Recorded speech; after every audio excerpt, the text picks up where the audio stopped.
Assalamualaikum warahmatullahi wabarakatuh. Perkenalkan, nama saya Rizal Wijaya dari kelas Akuntansi 23A. Kali ini saya akan membahas tentang materi tujuan dan strategi perusahaan mencapai kunci keberhasilan bisnis.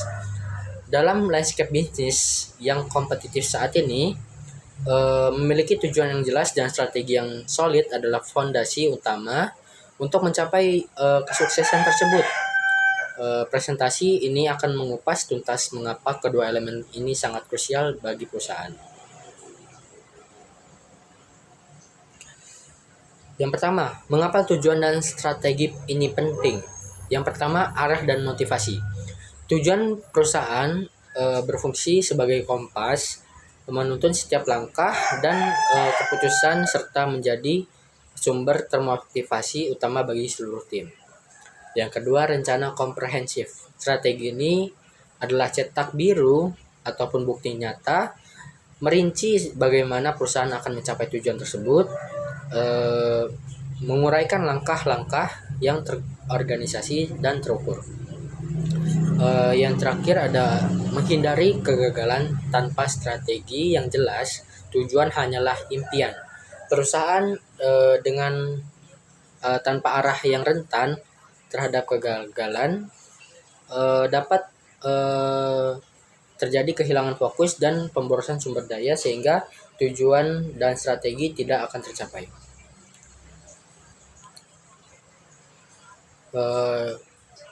Dari tujuan perusahaan sendiri memiliki contoh dan fungsi. Contohnya adalah menjadi pemimpin pasar dalam bisnis di telekomunikasi di Asia Tenggara dalam waktu 5 tahun. Tujuan ini spesifik, terukur, dan dapat dicapai dengan relevan pada tingkat waktu tertentu. Fungsi dari krusial tujuan: menyatukan visi, misi, dan seluruh karyawan, mengarahkan alokasi sumber daya secara efektif, menjadi tolak ukur keberhasilan untuk memajukan perusahaan, dan yang terakhir meningkatkan akuntabilitas setiap lingkungan organisasi. Tujuan yang efektif haruslah pintar dan spesifik.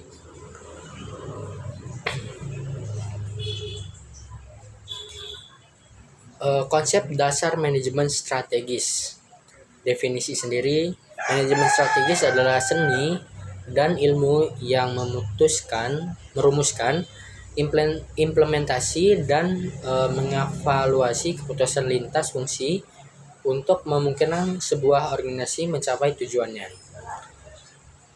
Ini adalah proses berkelanjutan untuk menjaga perusahaan tetap relevan dan kompetitif. Fokus utamanya adalah identifikasi dan pemanfaatan peluang di pasar sambil secara proaktif mengatasi potensi ancaman yang dapat terjadi dalam organisasi ataupun bisnis. Analisis komprehensif. Proses ini melibatkan analisis mendalam terhadap lingkungan seperti SWOT ataupun kelemahan dan kelebihannya.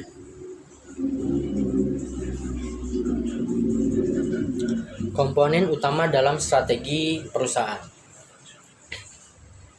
Yang pertama ada ruang lingkup.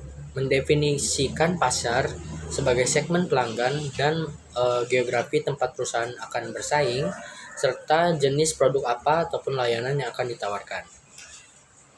Kompetensi berbeda, ini adalah keunggulan ataupun keunikan yang membedakan perusahaan dengan pesaing, seperti inovasi produk, layanan pelanggan, dan efisiensi operasional.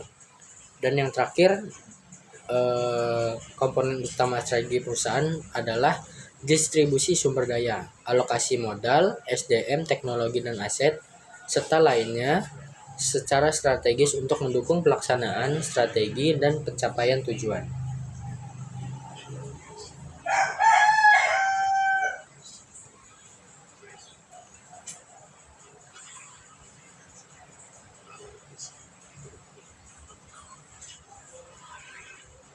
Jenis-jenis strategi perusahaan.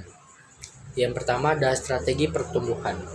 Dalam strategi pertumbuhan ada 3 poin penting yang akan mempengaruhi. Yang pertama adalah ekspansi pasar, diversifikasi dan integrasi vertikal ataupun horizontal.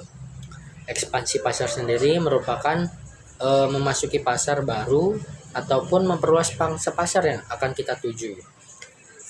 Dalam diversifikasi merupakan menawarkan produk layanan baru yang ada ataupun produk yang berbeda dari sebelumnya.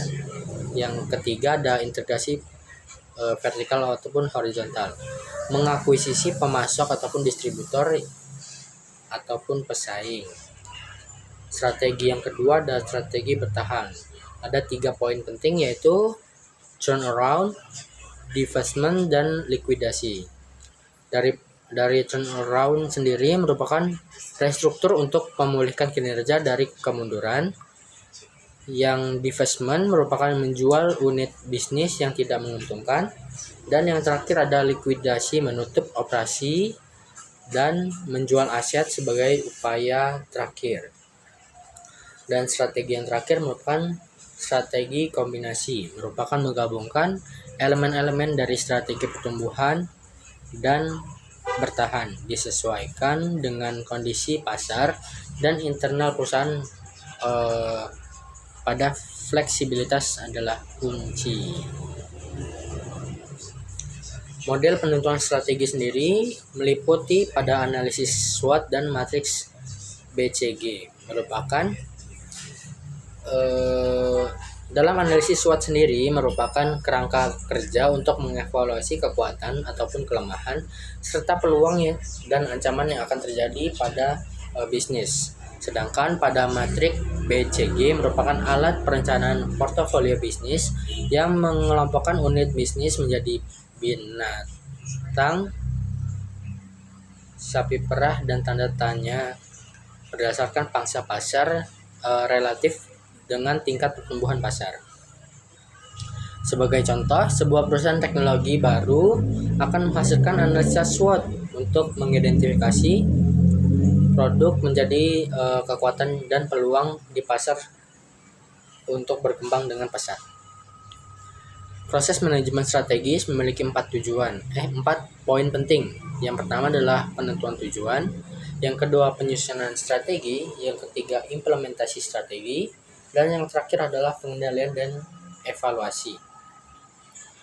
Dalam penentuan tujuan, mendefinisikan misi, visi, dan tujuan jangka panjang yang dimiliki perusahaan secara jelas dan terstruktur.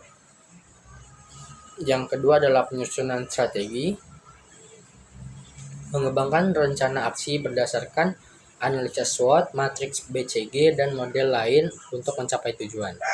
Yang ketiga ada implementasi strategi, mengerahkan sumber daya, merancang struktur organisasi, dan memotivasi karyawan untuk menjalankan strategi yang telah ditetapkan.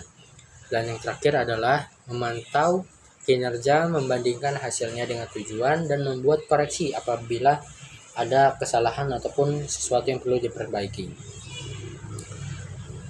Studi kasus singkat tentang akuisisi yang terjadi.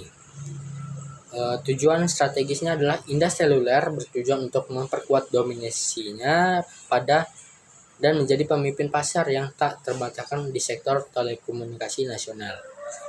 Strategi yang harus ditempuh merupakan akuisisi strategis terhadap Permai Seluler, sebuah perusahaan dengan pangsa pasar yang signifikan namun menghadapi tantangan manajerial dan operasional. Untuk analisis dan eksekusinya sendiri, Indus Seluler perlu mengidentifikasi Permai Seluler sebagai target yang ideal karena basis pelanggannya yang besar dan infrastruktur yang kuat. Tim manajemen Indus Seluler merencanakan integrasi yang cermat untuk mengatasi kelemahan Permai Seluler sambil mempertahankan kekuatan intinya. Hasil yang mungkin dicapai adalah dalam kurun waktu 2 tahun pasca akuisisi, Indus Seluler berhasil menciptakan sinergi operasional yang signifikan antar akuisisi, mengintegrasikan berbasis pelanggan secara substansial dan meningkatkan pasar gabungan mereka. Akuisisi ini bukan hanya memperluas jangkauan tetapi juga memperkuat posisi tawar di pasar, membawa keuntungan finansial dan jauh melebihi ekspektasi awalnya. Kesimpulan, pentingnya dari tujuan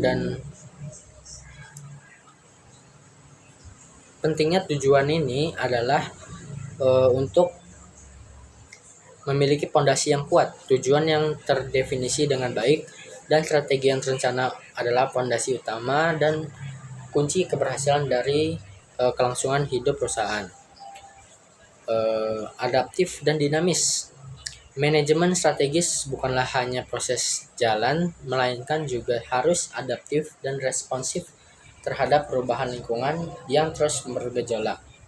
Dan aksi yang harus dilakukan adalah mulailah sekarang dengan melakukan analisis mendalam terhadap kondisi internal, eksternal, dan dalam perusahaan, lalu rencanakan langkah strategis untuk masa depan. Sekian bisa saya sampaikan tentang materi kali ini. Apabila ada salah kata, saya mohon maaf.